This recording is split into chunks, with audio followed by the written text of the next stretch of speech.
So this vehicle is a 2004 Subaru WRX. It is constantly losing power as soon as you hit the key. It also had a drain on the battery.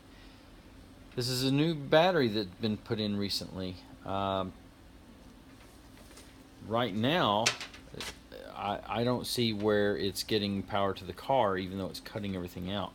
So right now, I've got this ground on the battery negative.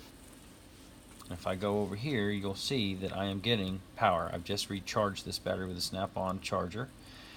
I'm still have a surface charge on it, so it's showing 13.25 volts. So that just shows that my ground is good. Now we'll go and we'll check, see how much resistance we have. And so I'm going to go to the negative battery post, and as expected, not very much at all. We'll say 0.29 ohms of resistance, which isn't great, but going through this painted terminal, it's not bad either. So now let's go just a little further. Let's go to this battery post right here, and you'll see that I'm already getting a lot of resistance. I go directly into this ground cable, because if I go to this ground cable here that goes to the chassis,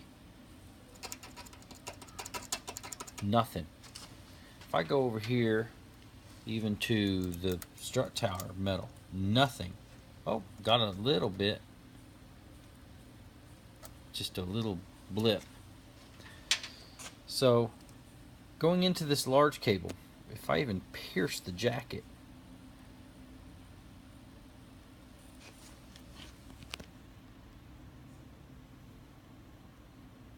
that is so much resistance, it's ridiculous. It's not even making it out of the cable. This cable, plus this cable is corroded. You can see the corrosion in the cable here. It's all patinaed where it's copper. So right now I believe that the biggest problem is bad grounds are the cause of this problem.